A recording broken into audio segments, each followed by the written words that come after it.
성경 공부를 처음 하게 되었던 그 계기가 있어요. 뭐냐면은 아마 이제 신앙생활들 오늘 여기 계신 분들 대부분이 20년 이상, 뭐 10년 이상, 진짜 막 30년 막 이렇게 오랫동안 신앙생활을 하신 걸로 알고 있습니다. 오랜 신앙생활을 통해서 아마 웬만한 설교들은 다 성경 66권의 모든 주제별로 다 들어보셨을 거예요. 적어도 한 번 이상은 한 바퀴씩 다 돌지 않으셨을까? 근데 우리가 보면 주제별, 메시지별의 말씀은 참 많이 들어요. 그러니까 퍼즐 조각들은 참 많이 가지고 있는데 의외로 이 퍼즐 조각이 어떤 큰 그림을 이루고 있는지에 대한 개념이 그렇게 탄탄하지가 않더라. 우리가 나무는 어떤 나무들이 있는 거는 아는데 그 나무가 어떤 모양으로 전체 구성되어 있는지 큰 숲을 보질 못하는 경우들이 참 많더라. 라는 이제 그런 모습들을 뭐 제 개인적인 사역의 현장 속에서도 많이 경험을 하게 됐고요. 그것 때문에 이와 같은 주제의 성경 공부를 또 많이 진행을 했었습니다.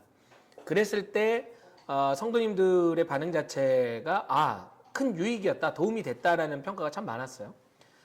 이거는 좋냐, 나쁘냐, 뭐가 더 이게 탁월하냐 이걸 떠나서 저는 그냥 필수라고 생각이 듭니다. 필수. 네. 그래서 반드시 우리가 알아야 할, 또 우리가 반드시 기억해야 할, 또 신앙생활하면서 우리 주 텍스트가 성경이잖아요.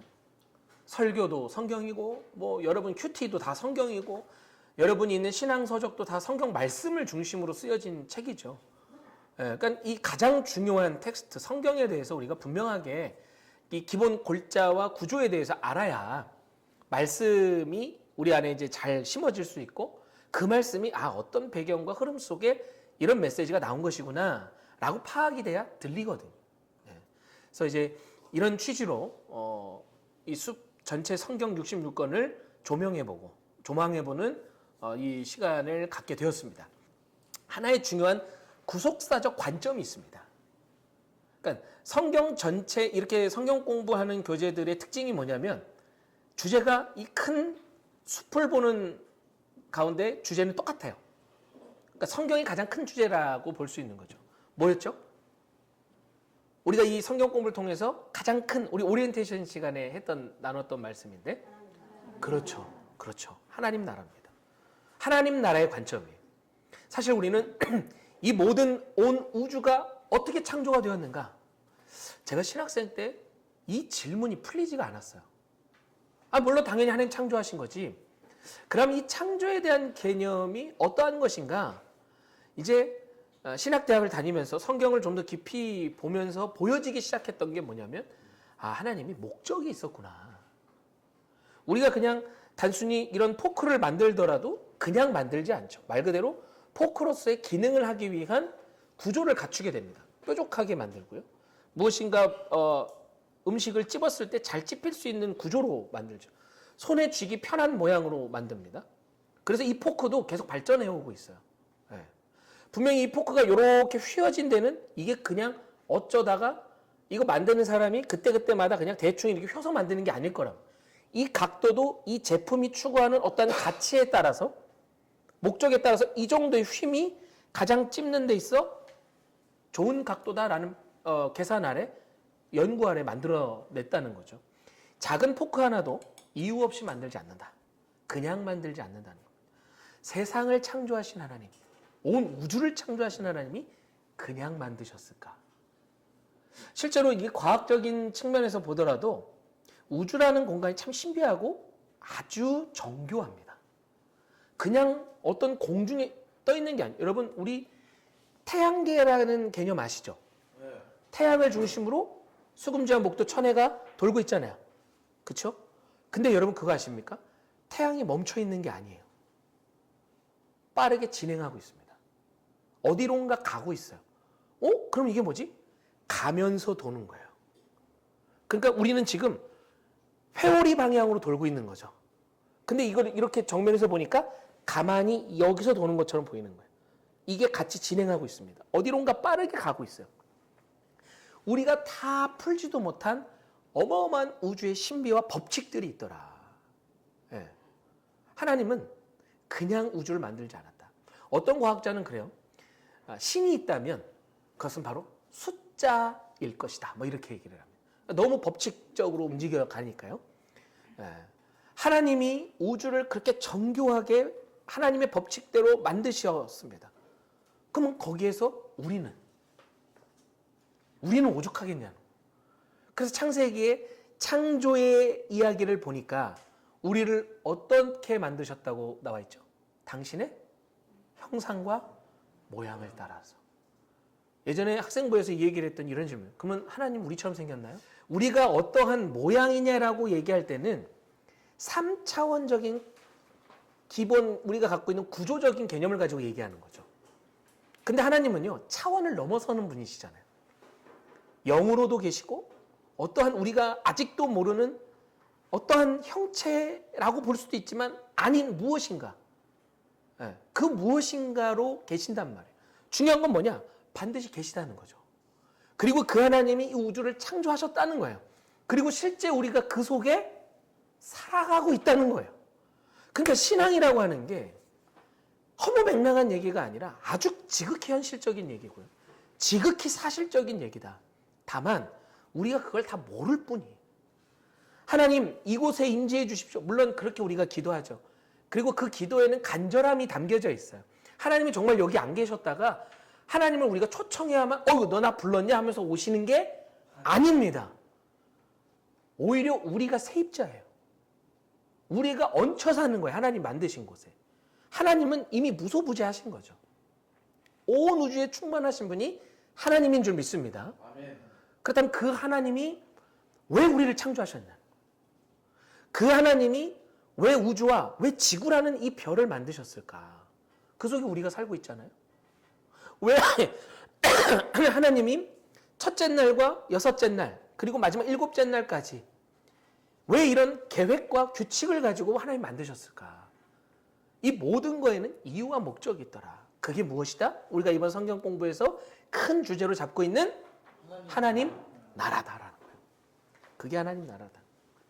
그래서 이 하나님 나라의 관점은요, 기독교인이기 때문이 아니라 이 지구상 온 우주에 속한 생물이고 살아있는 존재라면 반드시 알아야 되는 개념입니다.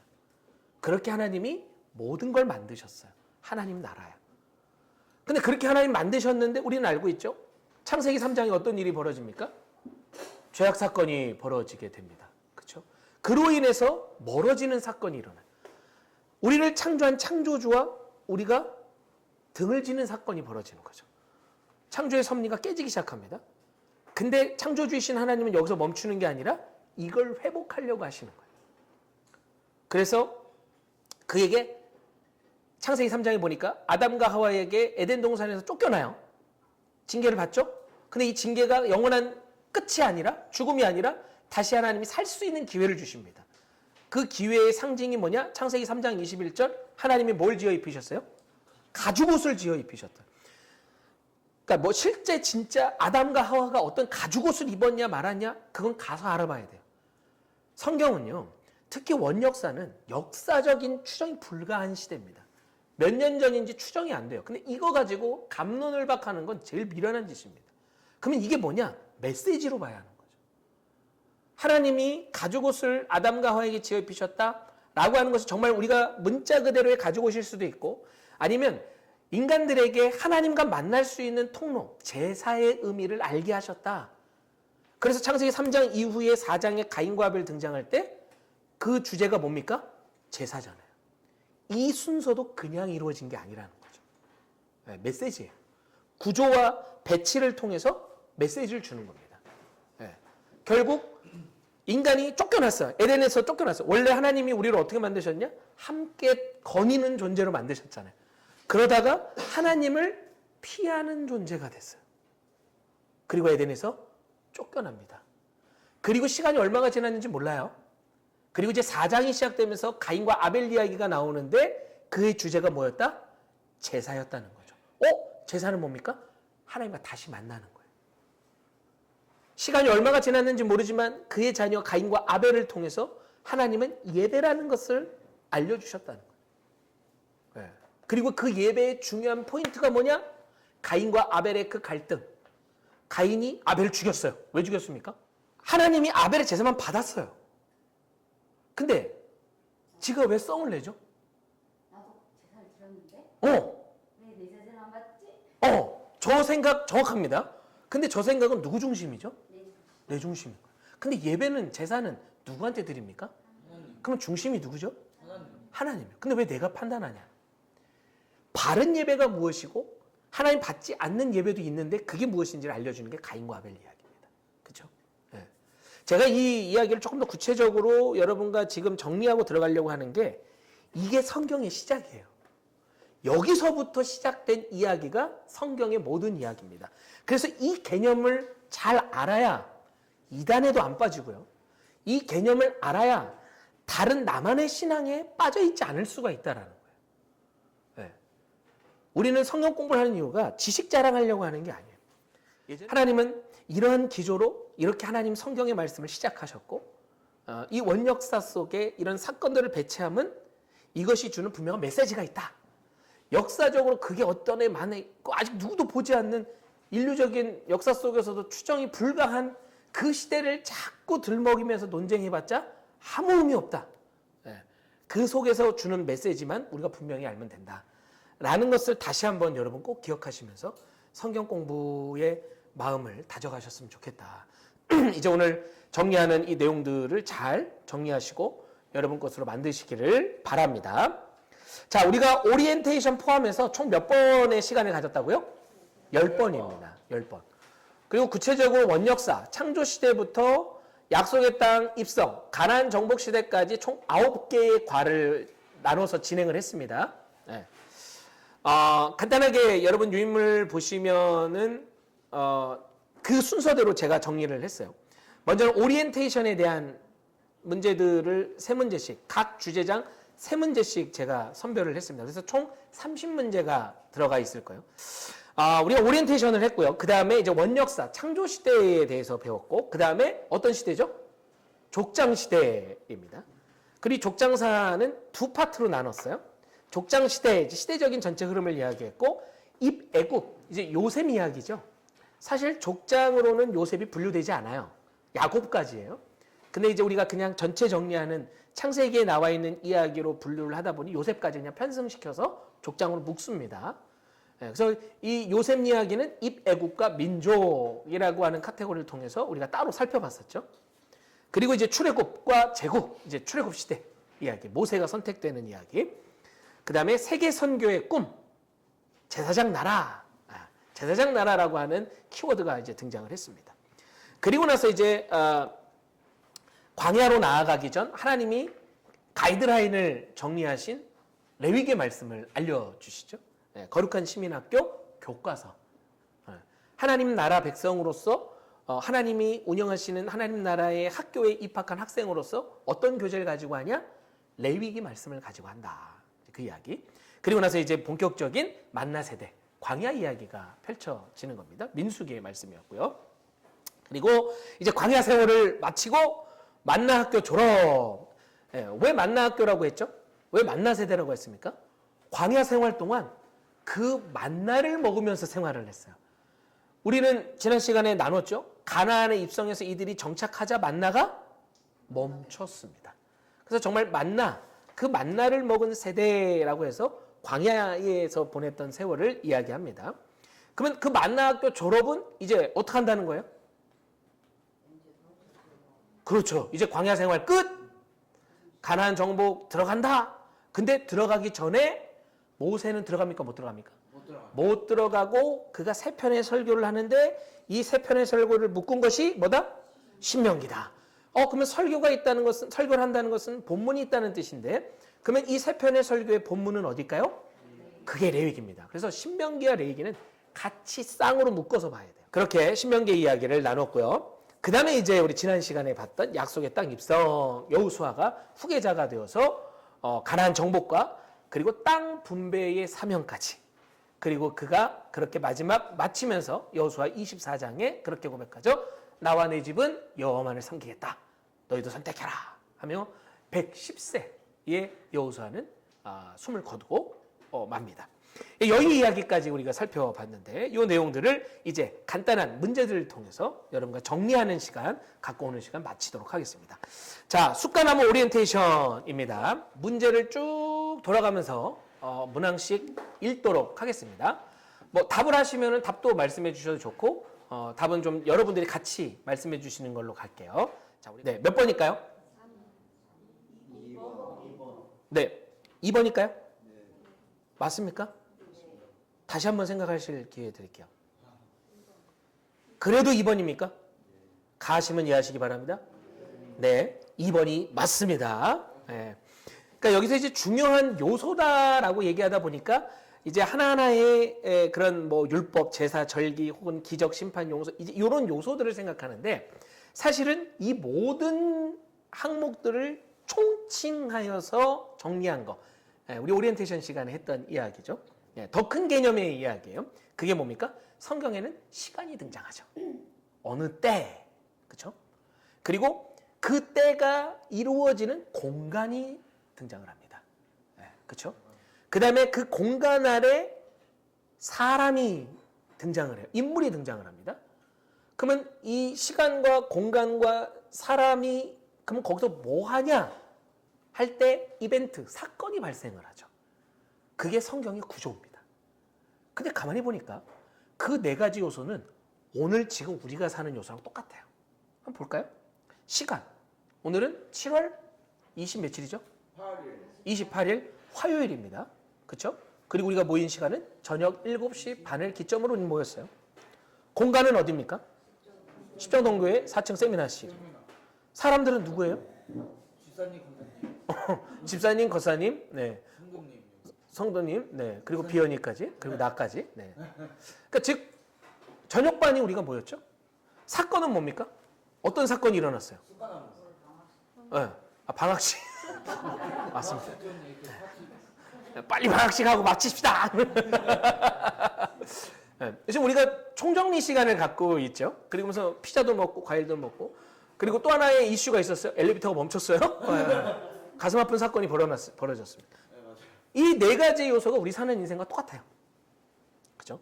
성경도 그런 중요한 네 가지 요소를 가지고 있다. 두 번째, 우리 2번입니다. 몇 번일까요? 3번. 네, 하나님 나라. 뭐 이건 더 이상 설명 안 드려도 되겠죠. 네, 바로 이 하나님 나라 때문에 이 모든 것이 시작되었다. 그리고 앞으로 읽어줄 때는 보기를 따로 안 읽어주셔도 되고 정답만 얘기를 하도록 할게요. 자, 3번입니다. 자, everybody say. 네, 자, everybody say. 같이 소리쳐. 하나, 둘, 셋. 네, 좋습니다. 지금 우리 엄방정 원사님 진행 방식 참 좋아요. 네. 자, 빈칸 문제 또 나오면 자, 통화는 자, 뭐라고 everybody say 하나님 나라 이렇게 해 주시면 되겠습니다. 좋네요. 네, 하나님 나라 좋습니다. 자, 이제 원역사 본격적으로 한번 들어가 보도록 하겠습니다. 4번이요. 네, 좋습니다. 바벨탑 사건. 사실은 뭐 창탁 홍배는 너무나 많이 이제 여러분 들어서 아시겠습니다. 창세기 1장부터 11장까지 이 네 글자면 다 정리가 되죠. 네, 이거 원역사예요. 연대 추정이 불가합니다. 창은 뭐였죠? 창조 이야기. 타는? 홍은? 벨은? 바벨탑. 사실은 이렇게 원역사에 반복되는 지금 모습들이 뭐냐면 하나님이 은혜를 주십니다. 그래서 창조가 됐어요. 그래서 죄를 범하네요. 하나님이 심판해요. 다시 그들이 회개합니다. 그리고 다시 하나님이 은혜를 줘요. 또 다시 죄를 짓네요. 그렇죠? 그래서 마지막 이 원역사의 마지막 사건이 바벨탑이에요. 결국 하나님 흩어요. 그러니까 원역사의 마지막은 참 안타까운 절망으로 끝납니다만 그 절망이 새로운 하나님 나라의 본격적인 시작이 되어지는 또 다른 전환점이 되죠. 창세기 12장 들면서 그 전환점이 누구로부터 시작이 됩니까? 12장? 아브라함인 거죠. 아브라함. 네. 자, 5번이요. 좋습니다. 하나님의 무엇을 인정하고 주권을 인정하고 그 말씀에 순종하며 살기 위해. 자, 선악과를 따로 만드신 게 아닙니다. 당신이 만든 창조물 중에 동산 중앙에 있는 한 실과나무를 지목하신 거예요. 그러니까 지금 이 이야기의 문장에서 중요한 핵심은 뭐냐? 선악과가 아니라 중앙이라고 하는 위치가 중요합니다. 그렇죠? 그리고 하나님이 약속을 설정하셨어요. 하나님 모든 걸 다 허락하셨잖아요. 아담과 하와한테. 심지어 당신이 지었는데 이름도 누구 부르지래요? 아담 부르지래요. 모든 권세 권한을 다 준 거예요. 근데 하나님이 딱 한 가지 안 된대요. 아니 무슨 뭐 다 된다고 하시지 그 한 가지는 또 뭐야? 그 한 가지도 어떻게 보면 아무것도 아니야. 그냥 저거 하나 먹지 말래. 에? 아니, 그 많은 걸 다 허락하셨는데 저거 하나 왜 먹지 말래? 먹지 않아야 될 선악과가 중요한 게 아니라 하나님 말씀에 순종하는가에 대한 부분인 거죠. 이해되십니까? 죄의 근원은 뭐냐? 죄의 가장 원형은 어떤 것이냐? 불순종이에요. 네. 그러니까 결국 아담과 하와가 하나님이 먹지 말라. 창세기 2장 17절에 보니까 먹는 날의 정령 어떻게 된다 그러셨죠? 죽는다라고 했습니다. 근데 창세기 3장에 뱀이 사단이 하와를 유혹하면서 그 선악과를 얘기할 때 뭐라 그래요? 먹으라고요. 이것을 먹어도 죽지 않는다. 처음에 하와한테 묻잖아요. 너 이거 하나님 뭐라 그러시디? 근데 이제 하와도 가물가물하기도 하고 자기 마음속에 먹고 싶은 마음이 있는 거예요. 죽을까 하노라 라는 표현이 돼 있어요. 죽는다고는 하셨는데 글쎄. 그러니까 사단이 그 마음을 파고드는 거예요. 아니야, 안 죽어. 아니 하나님이 분명하게 죽는다고, 야 죽을지도 모르니까 조심해라 이렇게 얘기 안 하셨단 말이에요. 반드시 죽는다고 하셨다. 하나님의 메시지는요 명확합니다. 애매모호하지 않아요. 분명한데 죽는다고 했는데 하와는 까하노라라고 하는 자기의 생각이 들어가기 시작합니다. 그러니까 항상 불순종의 시작은 내 생각이 가미되면서부터 시작된다. 사단은 기가 막히게 그걸 파고들어요. 안 죽어. 그러니까 결국 하와가 선택한 건 그 열매를 먹었어요. 이유가 뭐냐? 이유가 뭐였죠? 하나님처럼. 이게 중요한 포인트예요. 제가 왜 이걸 묻냐면 이게 진짜 중요한 개념이거든요. 근데 우리가 이거를 스스로 생각해 본 적이 많이 없어요. 그냥 일방적으로 주는 게 그냥 그런가 보다 하고 가는 거죠. 근데 신앙은요, 생각을 해봐야 됩니다. 그 뭘까라고 그 근원이 왜 시작되어졌는지를 우리도 같이 함께 고민해 보면서 생각해 보면서 진리를 향해 가야 돼요. 그래야 내게 되거든요. 아, 그거 잘 모르겠는데 그냥 제가 뭔가에 우리가 나눴기 때문에 배웠기 때문에 정답이 있죠. 그 정답을 툭 말씀드리면 아 해요. 근데 다음번에 가면 또 이래요. 왜냐하면 내가 생각해 보지 않았기 때문에. 그래서 저는 이 성경 공부에 질문을 더 많이 하고 싶어요. 여러분을 괴롭히는 게 아니라 진짜 우리 성경 공부로 모인 거잖아요. 네. 그러면 이 시간을 통해서 한번 내가 신앙의 이 근육을 써야 발달이 되거든. 한번 왜 그럴까? 일방적으로 그냥 그렇다는구나 저렇다는구나라고 들어왔는데 이제는 좀 그게 왜지? 라고 내 생각을 한번 가져보자는 거죠. 그래서 한번 정답인 진리를 향해 가보자. 그러니까 하나님 우리가 기뻐하길 원하시죠.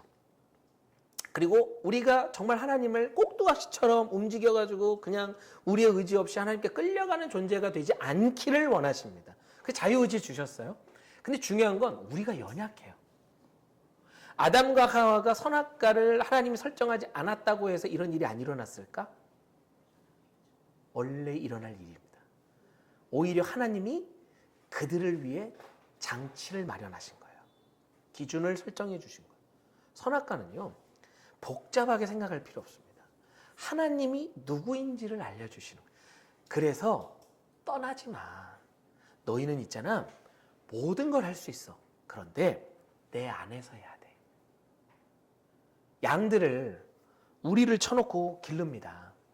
양들 입장에서는 이 우리 바깥을 나가면 훨씬 더 드넓은 들판을 내 마음대로 뛰면 좋을 것 같죠. 그런데 그게 결국 양에게 좋냐? 목자의 보호의 그늘을 벗어나는 순간 내 마음대로 할 수 있지만 그 내 마음대로가 진정한 나에게 행복을 주는 게 아니라 오히려 위험의 요소가 될 수 있다는 거예요. 나는 들짐승을 이길 수 있는 능력이 없거든요. 나를 향해 공격해오는 누군가를 나는 이길 수 있는 힘이 없어요. 양이 무슨 힘으로 이기겠어? 늑대가 달려들어가 늑대떼들이 달려들어서, 그리고 그 중동 고대 사회 때는요, 곰이 그렇게 많이 출현을 했답니다. 사자도 살았다 뭐 이런 이야기도 있어요. 그러니까 맹수들이 드글거리는 곳이었죠. 네. 그러니까 그 속에서 목자의 울타리 그 그늘이 구속인 것 같지만 그게 자유가 되는 거죠. 선악과가 다 그런 개념이에요. 그 울타리 속에 하지마 하니까 부정적으로 느껴져. 여러분 우리가 신호 체계를 지켜야 되잖아요. 빨간불이면 건너면 됩니까? 안 됩니까? 안 돼요. 안 됩니다. 그럼 초록불이면 건너가도 돼요. 됩니다. 이 약속이 우리를 구속하는 것 같지만 안전을 보장해 주는 거예요. 규칙과 구속은 오히려 자유를 줍니다. 이게 성경이 아주 중요한 개념이죠. 선악과는 바로 그렇다는 거예요. 하나님이 우리를 사랑하시고 우리와 기쁨의 교제를 나누시기 위해 하나님이 설정하신 가이드라인이다. 울타리였다라는 것이죠. 아주 중요한 개념. 꼭 여러분 이 선악과에 대한 이야기 나올 때 분명하게 개념을 정리하고 계시길 바랍니다. 이거 정리가 되셨습니까? 가시면 이해하시기 바랍니다. 네. 네. 자, 다음이요. 가죽옷입니다. 가죽옷. 네. 피 흘림의 상징이죠. 가죽은 짐승의 죽음을 통해서 얻어지는 거예요. 아담과 하와가 지었던 옷은 무화과 나뭇잎이었어요. 이게 옷도 아니죠. 참 가슴 아픈 건 뭐냐면 아담과 하와가 하나님을 피했다는 거예요. 이게 중요한 또 포인트 중 하나입니다. 원래는 피하는 존재가 아니라 함께 동산에서 거닌 존재로 우리를 만들어주셨잖아요. 그런데 죄를 짓고 나니까 하나님을 피하는 존재가 됐어요. 그리고 하나님이 먼저 아담에게 물었어요. 너 이거 왜 그랬냐? 그러니까 아담이 뭐라 그럽니까? 당신이 짝져준 저 여자라고 얘기합니다. 원래는 그 전에 너는 나야 라고 불렀어요. 한 몸으로 불렀어요. 그런데 하와에게 이름을 지어줍니다. 뭐죠? 분리해요. 너는 이제 나랑 상관이 없어. 근데 그 모든 책임을 누구에게 전가합니까? 하나님께 전가하는 거예요. 당신이 짝져준 저 여자가. 네, 죄의 무서움이죠. 네. 그랬던 그들에게 하나님이 가죽옷을 덮어주셨다. 그의 벗은 몸을 가려주셨다라고 하는데 벗은 거에 대한 부끄러움보다 여기는 메시지죠. 그들이 한 번도 져본 적 없는 죄. 하나님이 창조 때 주지 않았던 마음, 죄입니다. 돌연변이에요. 돌연변이 마음입니다. 그 마음이 생기니까 이걸 어찌할 줄 모르는 거죠. 근데 하나님이 덮어주셔서 그들을 해결해 주셨다는 거예요. 그게 제사다. 네. 자, 이제 우리 족장시의 7번입니다. 누구죠? 네, 모세. 모세 대신 누가 들어와야 됩니까? 요셉이 들어와야겠죠. 네. 창세기의 구조를 정리하면 창세기 1장부터 11장까지 온 인류의 역사를 다룬 창타홍벨 원역사였고요. 12장부터 50장까지가 한 가정, 그러니까 아브라함을 통해서 구원을 시작하시는 족장사 아이야요였습니다. 온 세상을 향한 하나님 나라의 회복이 아브라함이라는 이 한 사람을 부르면서부터 시작됐고 이게 이제 족장 시대의 시작의 첫걸음이었다는 거. 네. 자, 우리 8번입니다. 정답은 골고다 언덕이에요. 참 놀랍죠. 네. 아브라함은 예수님 오시기 2000년 전 사람입니다.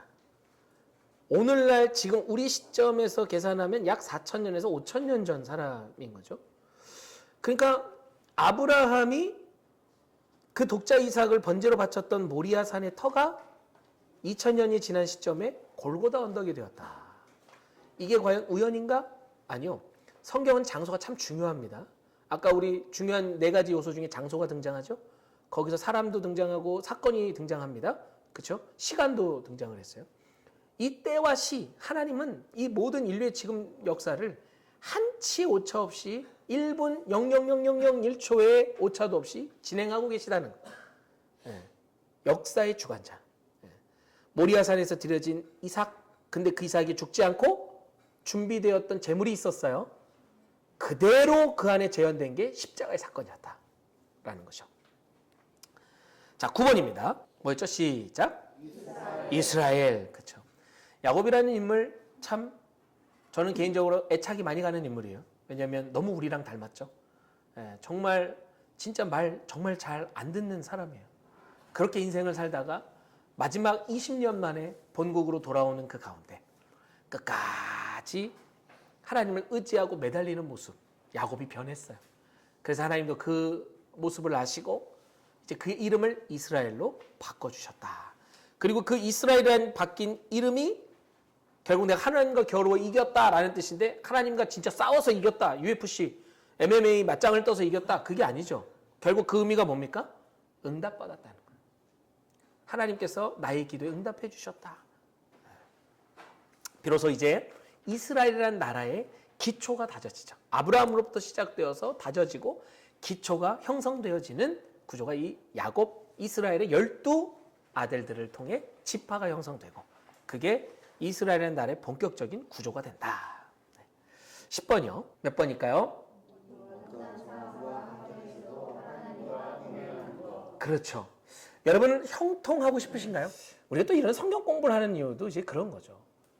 우리가 도대체 형통, 하나님 안에서 잘 되고 범사에 뭐 그런 얘기 많이 나오지 않습니까? 축복의 말씀이 나오는데 그게 도대체 뭐냐?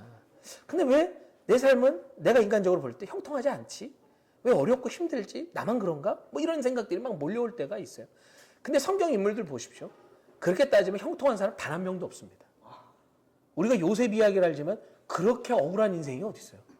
형제들한테 팔려가고 열심히 하나님 앞에 사람들 앞에 진실하게 내 신의와 믿음을 지켰건만 감옥에 갇히는 이런 말도 안 되는 경우가 어디냐?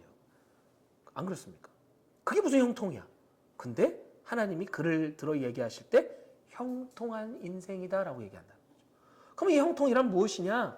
가만 보니 성경 66권 전체를 보더라도 형통은 이 땅에서 잘 먹고 잘 사는 걸 얘기하는 게 아니더라. 잘 먹고 잘 사는 건 그럴 수도 있고 아닐 수도 있다는 거예요. 우리를 행복하게 만드는 요소가 아니다. 우리를 행복하게 해주는 건 뭐냐? 우리를 흔들리지 않게 잡아주는 것인데 그거는 하나님밖에 없다는 거예요. 오늘 내가 하나님과 동행하는 그 걸음이 형통한 줄 믿습니다. 아멘. 그러면 내가 사망의 음침한 골짜기를 다닐지라도 해를 두려워하지 않을 수 있는 거죠. 여호와의 지팡이와 막대기입니다. 그게 나를 형통, 하나님과 함께 손잡고 걸어가는 이 걸음 두렵지 않아요. 네. 우리 꼭 기억하시길 바랍니다. 우리 11번이요. 입 애굽, 입 이집트라고 하는 사건은 하나님이 이 아브라함한테 예고된 언약의 성취로 봅니다. 창세기 15장 13절에 14절을 보면 내 자손이 이방에서 객이 되어 400년 동안 괴롭힘을 당하다가 큰 재물을 이끌고 나올 것이야 라고 얘기해요. 당시 최강 제국 이집트는 이 어린 민족 이스라엘을 품어 하나님의 인큐베이터의 역할을 했다. 여러분 생각을 해보면 이집트의 물론 이제 총리의 가족으로서 한동안은 대접받으며 살았겠죠? 그죠? 그런데 지금 이집트에 사건이 발생합니다. 왕조가 바뀌어요. 그 전에 요셉 때는 힉소스라고 하는 왕조였는데 18대 왕조로 바뀝니다. 이집트 정통 왕조예요. 힉소스는 나그네의 후손들이에요. 그러니까 이 정통 왕조가 들어서면서 전과 다른 정책을 펼칩니다. 그리고 나서 봤더니 이스라엘 백성들이 엄청 불어나기 시작하는 거죠. 그러니까 이제 이들이 경계하기 시작하는 거예요. 그래서 강한 노동력으로, 노동 정책으로 억압합니다. 통제하는 거죠. 네. 강하게 통제하기 시작합니다. 그런 시간들이 어떻게 보면 참 고통스럽고 가슴 아픈 시간이지만 그게 결국 어떤 시간이었냐? 하나님이 부족이었던 야곱의 가족들을 민족으로 발현시키는 인큐베이터의 역할을 했다. 즉 하나님의 시간표 속에는 반드시 필요한 순간이었다. 여러분 이 하나님의 역사에 움직이시는 원리를 인정하십니까? 그리고 믿으시나요? 우리 삶도 그대로인 거죠. 혹시 여러분이 지금 하나님의 인큐베이터에 넣어서 끌고 가시는 시점일지 모르는 거죠. 근데 그 순간이 답답하고 힘들 수 있죠. 그러나 분명한 것은 하나님은 살아계시다는 것이에요. 나에게 가장 좋은 것으로, 나에게 가장 필요한 것으로 때마다 시마다 먹이시고 입히신다는 사실을 여러분 잊지 마시길 바랍니다. 아멘.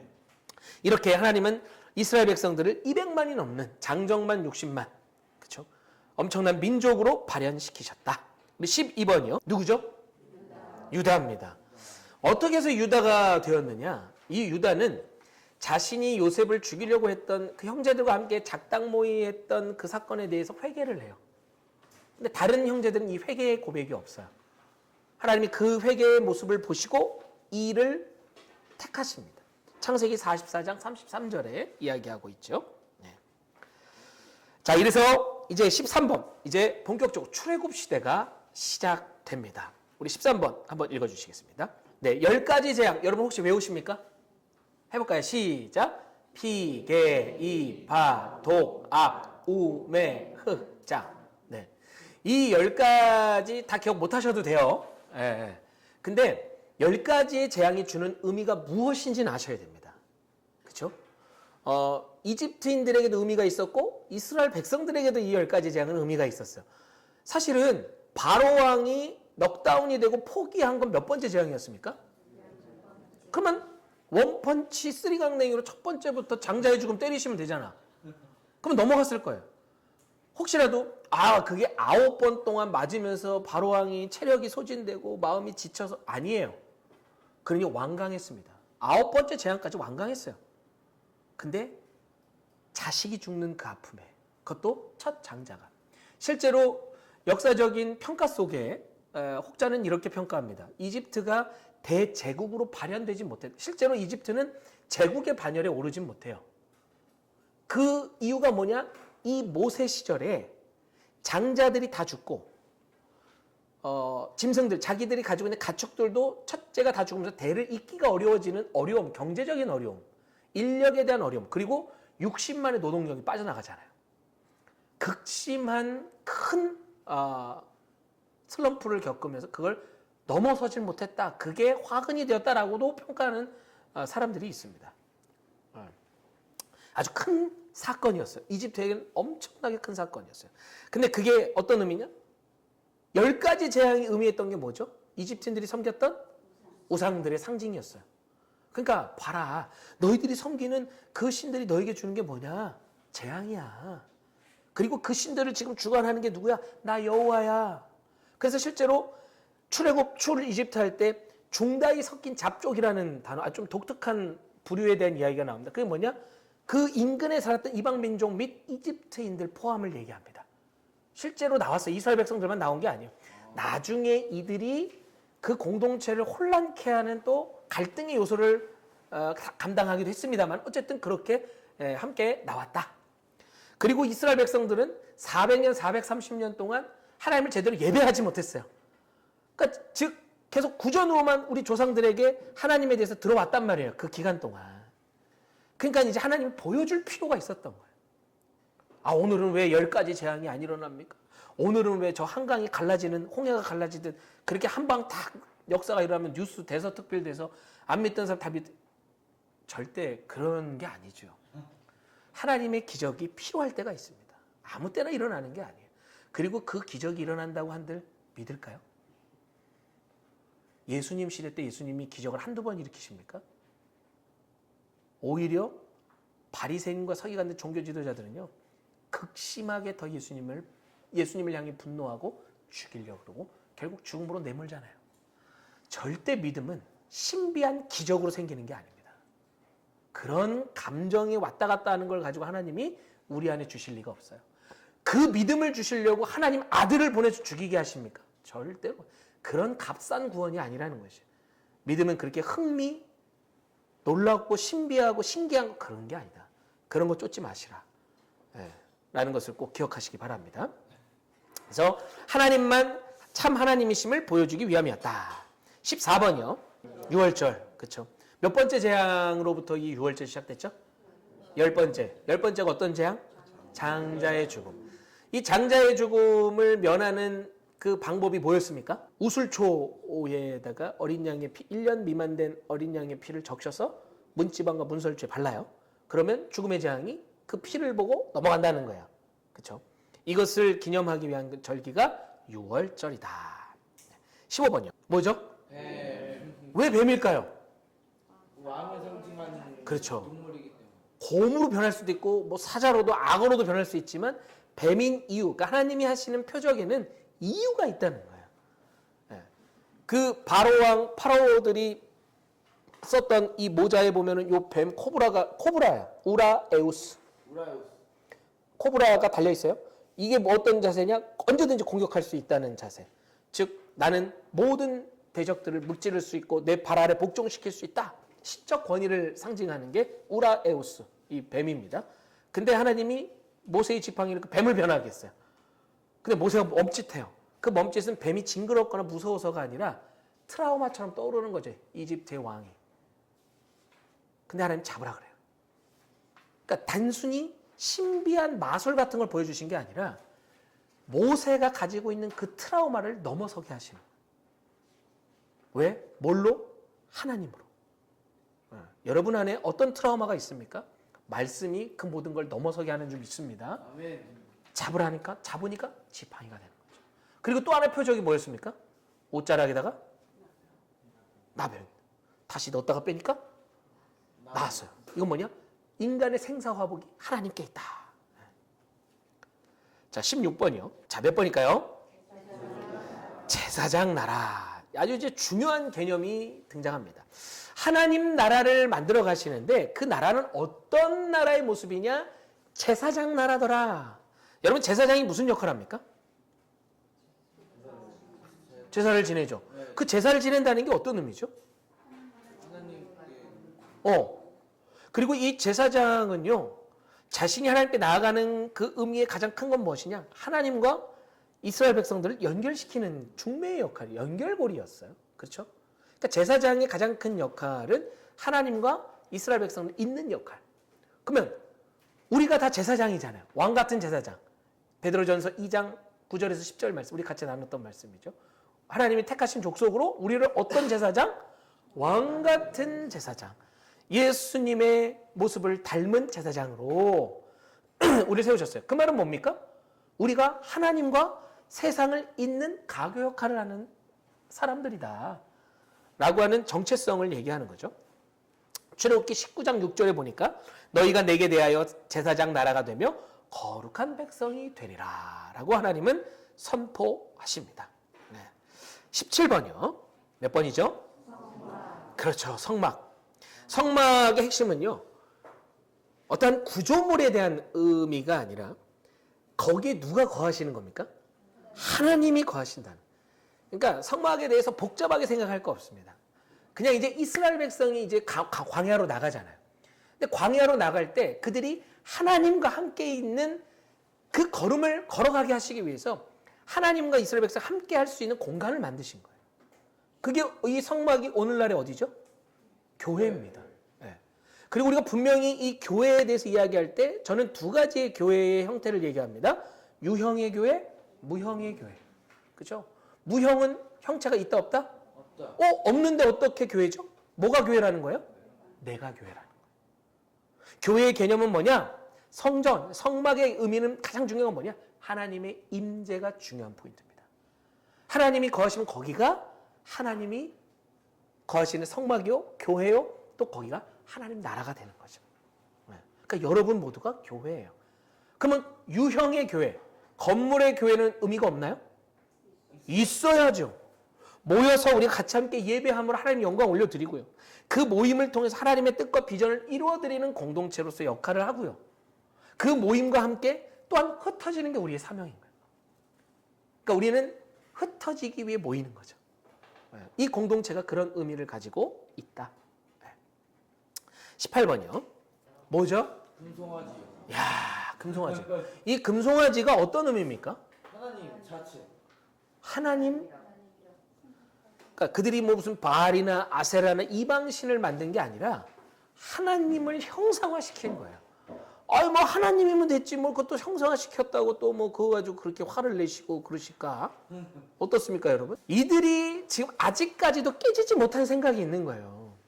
이제 지금 이집트에서 나와서 시내산에 머물러서 약 3개월 가량을 가서 시내산에 머뭅니다. 시내산에 얼마나 있었죠?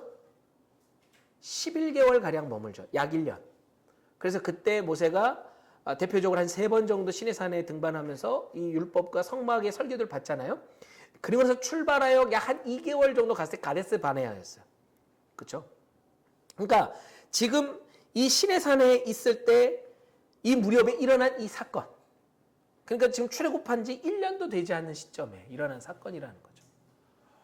그러니까 아직까지 그들 안에 지워지지 않는 애굽에서의 이집트에서의 이 문화적인 잔재들이 그 안에 남아있다.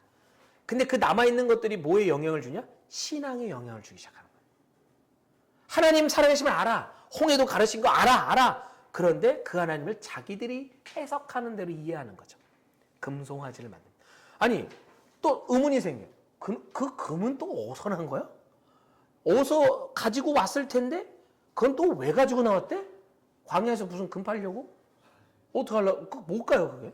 성막 지으려고. 그렇죠. 성막 지으려고 갖고 온 그 맞아요. 아니, 비원이는 좀 그렇게 잘 알아요? 성경 공부를 하고 있으니까. 그렇죠. 하나님을 믿으면서. 미안합니다. 너무 당연한 얘기를 물었네요. 네.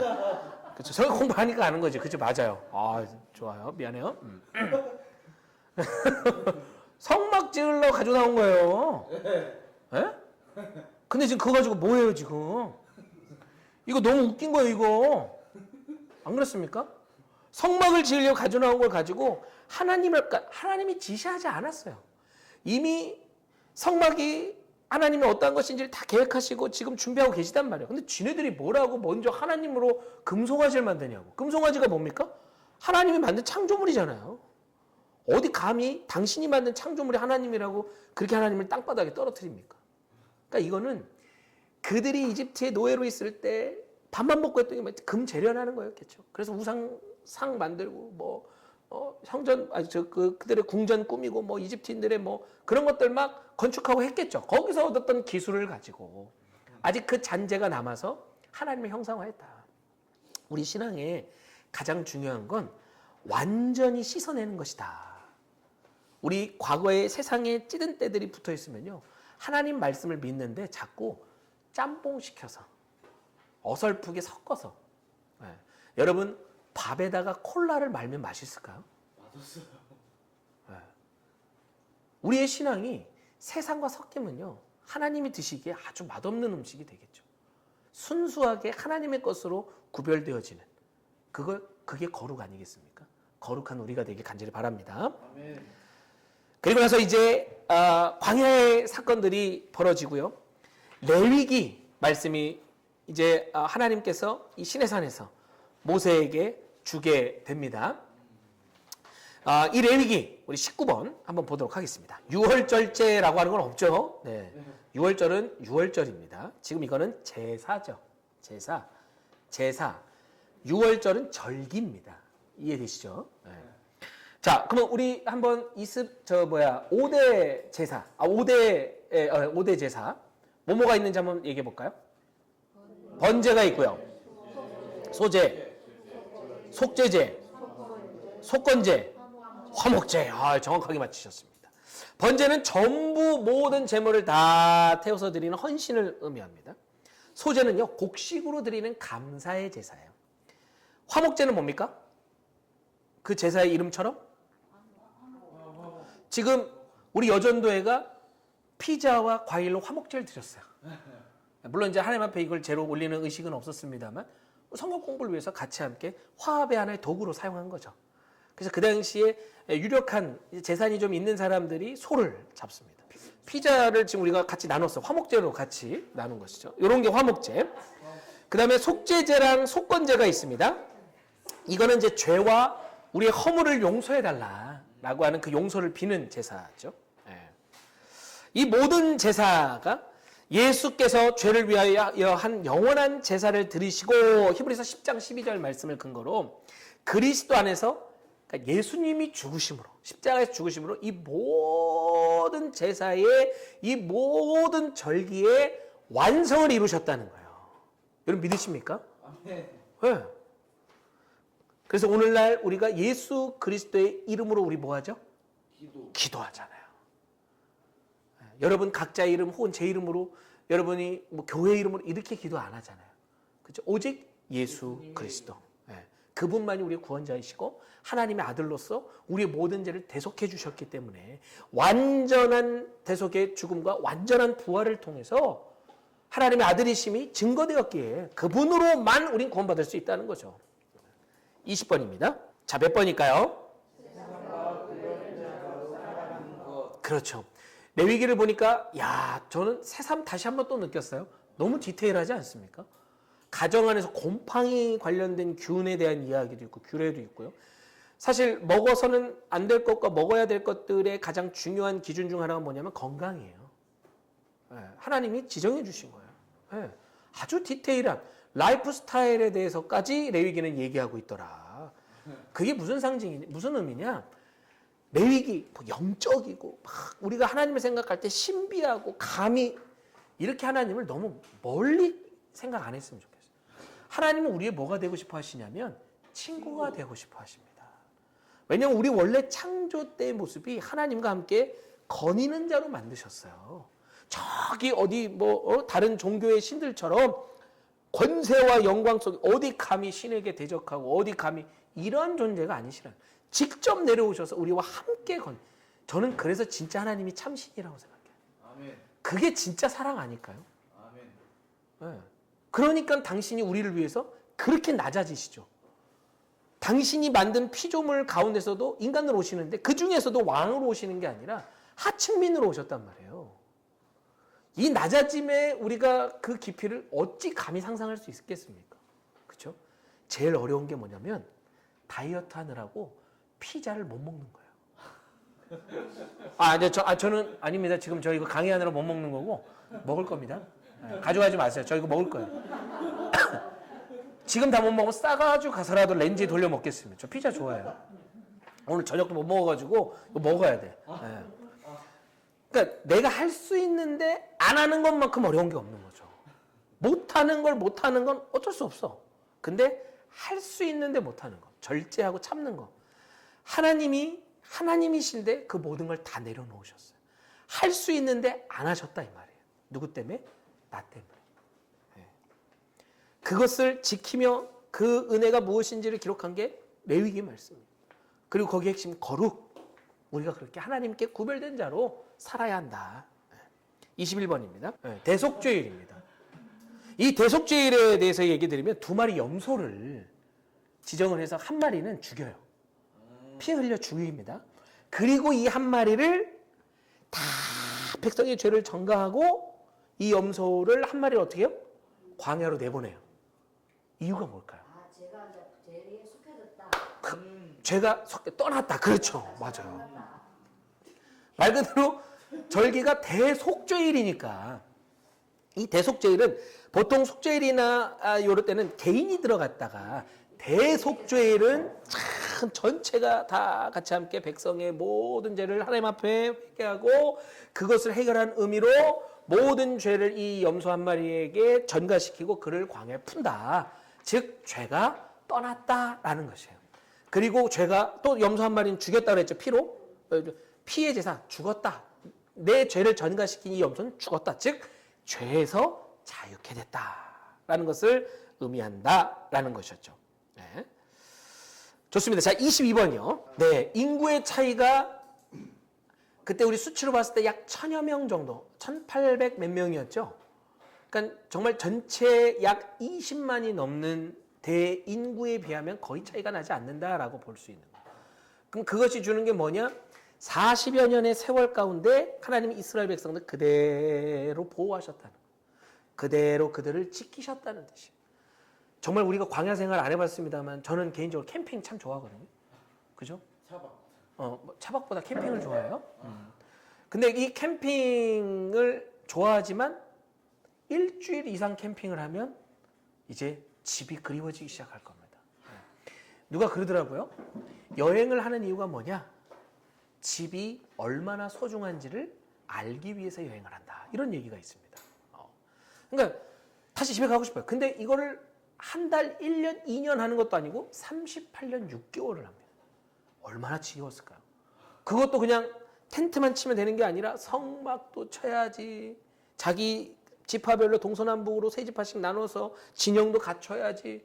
그리고 그렇게 생활하는 가운데 별의별 일들이 얼마나 많았겠어요. 일단 먹고 사는 게 너무 힘들어.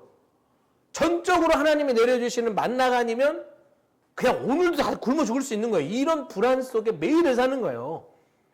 근데 그 불안이 결국에는 하나님을 향한 믿음으로 바뀌겠죠. 오늘도 내려주시리라. 구름 기둥과 불 기둥, 내비게이션 나침반 그런 게 어디 있습니까? 침 튀어가지고 갔겠습니까? 구름 기둥과 불 기둥만 쫓아가는 거예요. 그게 쓰면 그냥 쓰는 거야. 그게 얼마만큼 쓸지도 몰라. 언제 떠날지도 몰라. 그러니까 장담할 수 있는 게 아무것도 없어요. 아무것도. 그런데 그 속에서 하나님이 그들을 그대로 인도하여 가나안 땅 목전까지 이끌어 오셨다는 거죠. 이 이스라엘 백성들을 이렇게 지키시고 보호하시는 것. 나중에 이제 우리가 이 후반기에 또 개강을 하게 되면 이후에 살펴볼 말씀드리겠습니다만은 이스라엘 백성들이 참 범죄를 많이 하고 가나안 정착하며 왕정 시대 시작하고 이 우상 숭배 엄청 많이 하잖아요. 하나님이 그들을 심판했다가도 또 구원해 주시고 심판했다가도 구원해 주시고 이방 민족들로부터 지키시고 보호하시고 이스라엘이 뭐가 이쁘다고? 질문 하나 드려볼까요? 하나님은 왜 그렇게 이스라엘을 지키고 보호하실까요? 샘플 나라니까. 또 이 단어가 나와야 됩니다. 약속. 그렇죠. 약속 때문에 그래요. 하나님이 아브라함하고 했던 약속이에요. 그러니까 진짜 너무 소름 끼치고 놀라운 건 뭐냐면 이 약속이 은혜라는 거죠. 이 약속 때문에 우리에게 다시의 은혜가 있는 거예요. 다시. 그 다시의 은혜가 없었다면 오늘 여기에 온전하게 살아있는 사람은 아무도 없습니다. 우리 모두가 하나님의 그 약속 때문에 여기 살아있는 그 약속의 클라이막스가 예수 그리스도가 이 땅에 오신 거잖아요. 그리고 정말 우리 위해 죽으신 그 복음 아니겠습니까? 약속 때문이요. 약속이 없었으면 우리는 이렇게 있을 수 없다. 이스라엘 백성들을 그렇게 그 광야에서 인도하여 그대로 그들을 가나안 땅으로 이끌어 들어가게 하신 그 모든 것들은 이들이 이뻐서가 아니라 특별한 민족이기 때문이 아니라 약속했기 때문에. 근데 그 약속이 오늘날 우리에게도 유효하게 이어진다는 것이다. 여러분 이 약속을 붙드시는 은혜가 있길 간절히 소망합니다. 네, 다음 23번입니다. 자, 누구죠? 네, 여호수아와 갈렙. 여러분 가나안 정탐의 목적은 뭐였을까요? 그렇죠. 확정이었죠. 왜냐하면 약속의 땅이었잖아요. 주신다고 말씀하신 거죠. 야, 내가 어디 줄지 모르는데 한번 가서 한번 봐봐. 이것도 아니고 줄 거야. 근데 그들이 가서 정탐을 했어. 근데 정탐을 하고 와서 하나님이 주신다는 약속은 온데간데 없고 가면 안 된대요. 몇 명이 이렇게 부정적인 보고 했다고요? 10명이. 그러면 긍정적인 보고를 한 사람 여호수아 갈렙인데 이들은 같은 장면과 같은 현장에서 모든 걸 봤는데 거길 해석하는 게 전혀 달랐죠. 뭐라고 이야기했답니까? 여호수아 갈렙은 거기가 우리의 밥이다. 먹으면 되는 거예요. 취하면 되는 거예요. 약속대로 갑시다. 그럼 여호수아 갈렙은 다른 안경을 끼고 있었나? 다른 걸 봤나요? 똑같은 걸 봤어요. 근데 어떻게 그들은 그 똑같은 현장을 전혀 다르게 해석할 수 있었을까요? 하나님을 계속 믿고 있었습니다. 그렇죠. 약속을 믿은 거예요. 약속의 관점으로 바라본 거예요. 아니 뭐 그들은 뭐 눈이 없습니까? 뭐 생각이 없습니까? 당연히 똑같이 보이죠. 무섭죠. 그런데 그 모든 두려움과 공포를 넘어서게 하는 게 뭡니까? 약속이라는 거예요. 아, 주신다고 하지 않았느냐? 가면 되는 거지. 뭐 거기서 이렇게 복잡하게 어렵게 생각하느냐? 가자. 하나님 책임지시겠지. 여러분 이 여호수아 갈렙의 고백이 오늘 여러분의 삶에 있길 간절히 바랍니다. 네. 자, 다음이요. 아, 뭘까요? 네, 구름 기둥은 대략 기능이 뭔지 알겠어요. 그렇죠? 불 기둥은 뭘까요? 이 구름 기둥과 불 기둥의 형체, 이제 우리가 너무 이제 그림으로 옛날에 선악과도 여러분 다 사과나무라고 사과열매라고 생각하지 않으셨나요? 네. 왜냐하면 꼭 주일학교 때 그 선악과 얘기할 때 교재에 보이는 나무 열매가 보면 사과처럼 생겼어요. 저도 예전에 사과나무인 줄 알았어요. 선악과가. 과가 써져 있으니까 선악과잖아요. 아, 그건 아닌데. 네. 네. 그러니까 이제 구름 기둥과 불 기둥을 우리가 생각을 할 때 진짜 이렇게 기둥으로 이렇게 돼가지고 되어 있는 이 사파를 우리가 많이 보지 않습니까? 불 기둥도 그렇고 쫙 비춰져. 근데 쫙 보통 이 성막 중심으로 그 구름이 하나님의 임재의 상징이니까 떠올라요. 근데 중요한 게 뭐냐면 그 사파에도 쫙 비춰지는데 여기는 밝어. 뒤는 어두워. 그러면 뒤에 분들은 많이 춥지 않을까? 많이南방의 의미라면.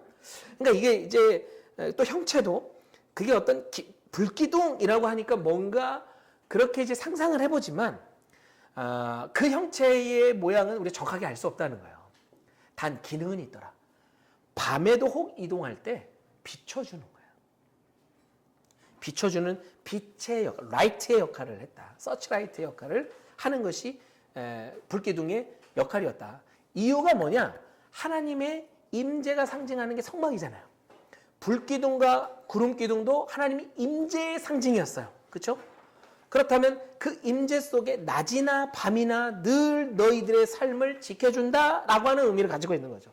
그리고 실제로 이 중동, 이 광야 사막 지역의 온도가요, 밤에는 17도에서 한 18도 정도 된다고 합니다. 서늘하죠. 그러나 얼어 죽을 만한 상황은 아니에요. 그러니까 반드시 불기둥이 있어야만 되는, 뭐 알래스카 같은 뭐 그런 얼음지대가 아니기 때문에 남방의 의미보다는 빛으로서 밝히시는데 더 의미를 두지 않았나. 그래서 전체적인 해석을 하자면 낮에나 밤이나 어느 순간에나 그들이 가는 길을 인도하신다. 이게 가장 정확한 성경적 해석이다. 이렇게 정리하시면 좋겠습니다. 그렇게 광야를 지나옵니다. 지나오면서 이제 마침내 광야의 졸업 시즌이 찾아옵니다. 참 우리가 이 방학을 할 때도 설레이기도 하고 졸업한다라고 할 때도 설레이기도 해요. 저도 개인적으로 올해 8월에 이제 대학원 졸업을 합니다. 야, 진짜 힘들게 사역하면서 달려왔어요. 정말 감회가 새롭습니다. 시원섭섭하다는 마음이라고나 할까요? 시원하면서도 힘들었지만 배웠던 시간들이 저에게 큰 힘이 됐고 저에게는 또 엄청난 은혜가 되었는데, 이제 뭔가 졸업이라고 하는 거는 또 설레이게 만들죠. 여기선 졸업이지만 예를 들면 초등학교 졸업합니다. 아쉬워요. 6년 동안 교정을 떠납니다. 그러나 새로운 입학이 시작되는 거죠. 지금 이스라엘 백성들이 만나 학교, 즉 광야는 졸업합니다만 이제 새로운 가나안 학교에 들어가는 거죠. 그 무렵에 놓여져 있는 이야기, 만나 학교 졸업, 신명기 이야기가 되겠습니다. 25번이요. 뭐죠?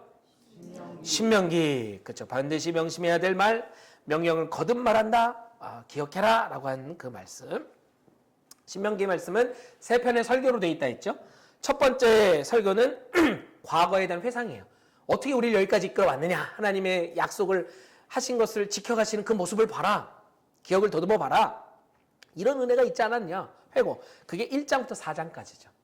두 번째 설교는 율법에 대한 강해입니다. 자, 이제 본격적으로 너희가 이 가나안 땅에 들어가서 지켜야 될 규범이 있다. 미국에 가면 미국 법이 있고 로마에 가면 로마의 법이 있듯이 하나님 나라의 백성은 지켜야 될 하나님 백성의 법이 있다. 그게 율법이잖아요. 그게 레위기 아니겠습니까? 자, 그걸 이야기하는 게 5장부터 26장까지. 그리고 마지막 세 번째 설교는 언약 갱신과 하나님이 그 약속을 다시 한번 그들에게 각인시키는 거죠. 그리고 선택해야 돼. 진짜 너희들이 무엇을 어떤 길을 갈 건지 선택해야 돼. 라고 하는 선택의 촉구가 27장부터 34장까지 이어지게 됩니다. 신앙은요, 한 세대의 경험으로 끝나지 않는 것을 우리는 이 광야의 이야기를 통해 보게 되죠. 반드시 계승이 있어야 돼요. 여러분, 우리 다음 세대들에 대한 이 복음 전수가 아주 중요하다는 거 아시죠? 아십니까? 지금 우리 중고등부가 오늘 수련회 하고 있어요. 지금 김원도 목사님 계속 사진 보내고 있어요. 첫날에는 심드렁했던 친구들이 이제 하루하루 지나면서 점점 그 은혜에 깊이 들어가는 모습을 그 사진 속에서도 느껴지더라고요. 내일 마지막 날입니다. 여러분, 이 다음 세대들이 이 말씀 속에 깊이 젖어들 수 있도록, 정말 이 말씀이 이들의 인생의 터닝 포인트가 될 수 있도록, 다시 한번 결단하고 하나님의 백성으로 세워지는 기회가 될 수 있도록 위해서 끝까지 여러분 기도해 주시길 바랍니다. 좋습니다. 26번이요. 자, 뭐라고 부르죠? 쉐마. 그렇죠. 들으라 라고 하는 말씀이에요.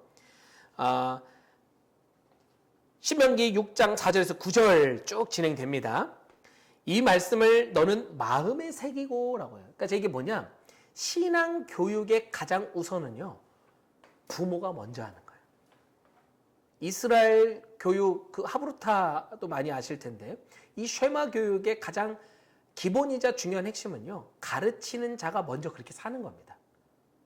그래서 지금 그 말씀을 내 미간에 붙이고 또 내 손목에 채우고 막 이제 이런 얘기를 하시잖아요.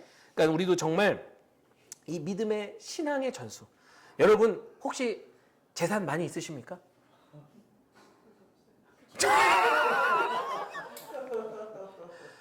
오늘 정말 놀라운 우연. 여기 있는 모든 사람이 쥐뿔도 다 없는, 근데 우리에게는 무엇이 있죠? 우리에겐 신앙과 믿음의 유산이 있지 않습니까? 그 어떤 부동산보다 강남 땅보다 훨씬 더 가치 있고 귀한, 여러분 눈빛은 그렇게 인정하기가 쉽지 않아요.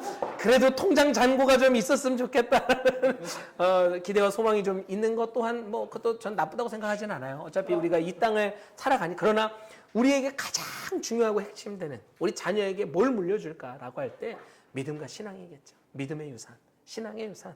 예. 그것이 우리에게 가장 중요한 유산이다. 다음 세대에 대한 신앙 전수. 네, 쉐마. 27번입니다. 어떤 산이죠? 느보산. 예. 모세가 죽을 때가 되었는데 그의 건강이 어땠죠? 아주 쌩쌩했습니다. 예, 눈도 잘 보였어요. 건강하게 아주 그냥 두 발로 자기가 탁 걸었다고. 근데 하나님이 오라 하니까 가야죠 뭐. 거기서 아니요 할 사람이 있겠습니까? 그렇죠? 그러면서 마지막 하나님이 모세의 장례를 치러주셨어요. 아무도 없었어요. 저는요 참 쉽지 않겠지만 모세처럼 사는 게 참 멋지다고 생각이 들어요. 하나님의 사명을 위해 불꽃같이 살다 가지 않았습니까? 빛도 없이 정말 어떤 자기를 남기는 흔적 하나 없이 정말 있던 사람이 맞는가 할 정도로 아무런 흔적 없이 정말 하나님이 그대로 깔끔하게 걷어가셨어요. 모세의 무덤이 발견되지도 않아요. 시신이 어디 있는지도 몰라요. 그렇게 대단한 업적을 남긴 모세가 정말 공중분해되듯이 사라졌단 말이에요. 하나님이 그대로 데리고 가셨어요. 또 모세가 그런 하나님의 인도하심에 순종하며 걸어가요. 이제 그 마지막을 앞둔, 저는 이 느보산 사건을 생각할 때마다 마음이 짠해와요. 한번 우리가 거룩한 상상을 해보면 하나님과 이제 모세가 느보산에 함께 있는 거예요. 야 모세야, 너는 들어가지 못하지만 봐라, 이제 너가 함께 인도했던 너의 후손들이 들어갈 땅이야. 저기는 어디가 어디고 여기는 어디고 저기가 어디고 쫙 설명해 주시잖아요. 너는 비록 들어가지 못하지만 내가 아브라함에게 했던 그 약속 지킨다. 모세도 그 순간에는요 아쉬움은 있지만 기뻤을 거예요. 아, 하나님이 하나님의 뜻을 이루어 가시는구나. 하나님 감사합니다. 그리고 하나님이 그를 조용히 데리고 가시는 거예요. 참, 이 장면을 생각해 볼 때 얼마나 하나님이 모세하고 친밀하게 느껴지는가. 정말 막 저 어디 우리가 알 수 없는 더 높은 곳에 계신 하나님이 아니라 정말로 아무도 없는 그 외로운 죽음을 옆에서 지켜주시는 그 하나님. 와, 여러분의 마지막에 물론 여러분의 가족들, 유족들이 함께하는 그 마지막이겠습니다만 그것보다 하나님이 동행하시는 형통의 은혜가 있길 간절히 소망합니다. 하나님과 함께 감격스러운 모세가 느보산에서 마무리했던 그 삶의 생의 마지막의 모습처럼 우리 모두가 그런 영광스러운 주님과 함께하는 마지막이 되길 간절히 바랍니다. 자, 이제 마지막 약속의 땅 입성. 네, 여호수아 이야기 28번이요. 몇 번일까요?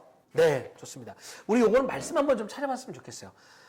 여호수아 1장 8절 말씀입니다. 성경책 갖고 오기 잘. 합독해 봅니다. 준비 시작.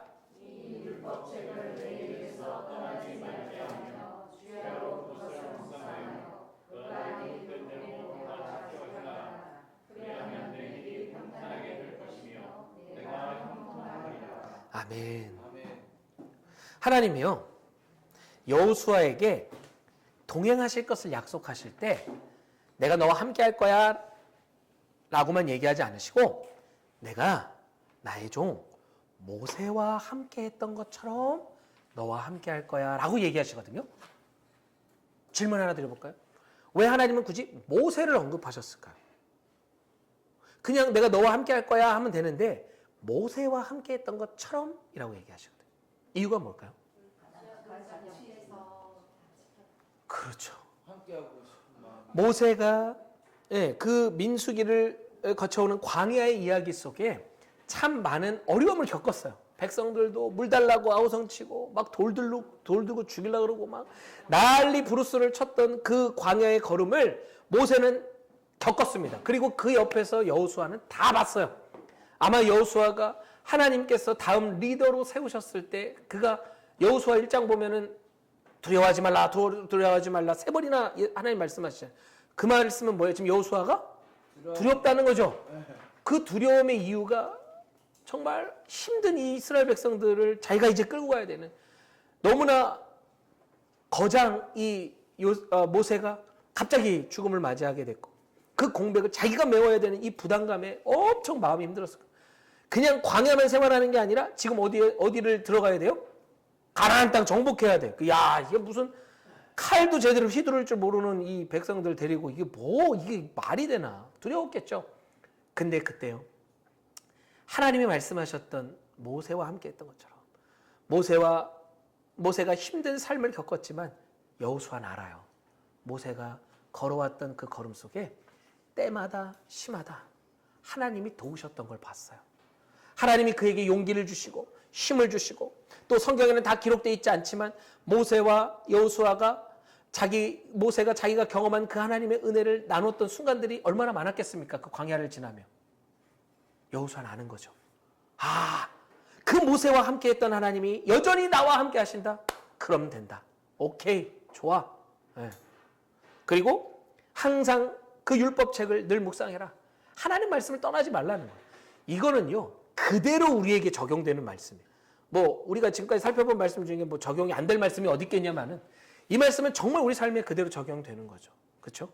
여러분, 모세와 함께 했던 하나님, 여호수아와 함께 했던 하나님, 다윗과 또 바울과 베드로와 함께 했던 그 하나님, 지금 오늘 2026년을 사는 우리들에게 동일하게 함께 하실 것을 약속하시는 점 있습니다. 아멘. 그러면서 또 우리에게 요구하시는 게 있네요. 그게 뭡니까? 말씀을 떠나지 말라는 거예요. 우리는요, 광야의 삶을 살아가요. 그리고 내일은 또 다른 전쟁이 펼쳐지는 가나안 땅을 향해 우리는 살아가는 것이에요. 늘 우리는 영적 전쟁 한복판에 놓여 있지 않습니까? 내일이라는 알 수 없는 그 여리고 성보다 견고한 그 대적을 향해 우리는 나아가게 돼 있어요. 어떤 힘으로 나아가 싸우시겠냐? 여러분의 칼이 쥐어져 있나요? 이스라엘 백성들이 칼 가지고 나갔습니까? 방패 가지고 나갔습니까? 그들이 가지고 나간 건 여호와의 이름이었어요. 믿음의 순종이었어요. 그러니까 그 방법이 뭐예요? 뺑글뺑글 도는데 몇 바퀴 돌아요? 여리고성 함락대 13바퀴 돌아요. 그리고 나팔을 불며 함성을 지릅니다. 그러니까 성이 무너졌어요. 이게 어찌 사람의 방법이냐? 우리도 똑같습니다. 내일 우리에게 닥치는 여리고성 무엇으로 이기며 승리하길 원하십니까? 하나님 약속이에요. 말씀을 주야로 묵상하시는 여러분의 매일의 삶이 되길 간절히 소망합니다. 29번입니다. 누구죠? 갈렙. 45년의 시간이 흘렀습니다. 40세 때 이제 까데스 바네아에서 정탐 갔다 와서 그 고백을 했잖아요. 그리고 나서 광야 40년이 지나고 가나안 정복이 몇 년 걸렸다? 5년 걸렸죠. 그리고 나서 이제 마지막 85세가 된 그 노년에 이르러 갈렙은 자기가 45년 동안 고백하고 지켜왔던 그 믿음의 고백을 여전히 지금도 하고 있다. 헤브론, 그 땅은 아낙 자손이 있는 땅, 아주 무시무시한 전쟁에 능한 자손이에요. 그러니까 부담스럽죠. 위험하죠. 무섭죠. 그런데 갈렙은 여전히 고백합니다. 그들은 우리의 밥이라고. 하나님이 가라 하시고 주신 약속 믿음으로 취하면 되지 거기에 무슨 토를 달 것이냐. 주십시오. 우리가 취하겠습니다. 라고 고백하는 것이죠. 마지막 30번입니다. Everybody say 맞습니다. 믿음의 선택을 요구했죠. 여호와만을 섬기겠노라. 우리는 이 여호수아의 마지막 그가 110세에 죽습니다. 이 말을 남겨요. 나와 내 집은 오직 여호와만을 섬길 것이야. 너희들 누굴 섬길래? 선택해라. 그 선택해라는 게 정말 자유권 속에서 한번 니네가 잘 따져봐. 이게 아니라 분별하여 마음을 확증하라 라는 것이죠. 저와 여러분, 이제 오늘 이 시간을 통해서 우리가 8월 한 달 동안 방학에 들어가는데요. 여러분 어떤 이 방학을 보내길 원하십니까? 여러분의 선택에 달려 있겠죠. 그동안 이 10과의 과를 해오시면서 수고 많으셨고요. 이제 우리가 여기서 듣고 보고 배웠던 것들이 여러분의 이제 한 달의 삶 속에 또 26년의 남은 후반기의 모든 걸음 속에 어떤 선택을 할지 분명한 방향과 또한 여러분 나아갈 길에 대한 확신과 결단이 있기를 간절히 소망합니다.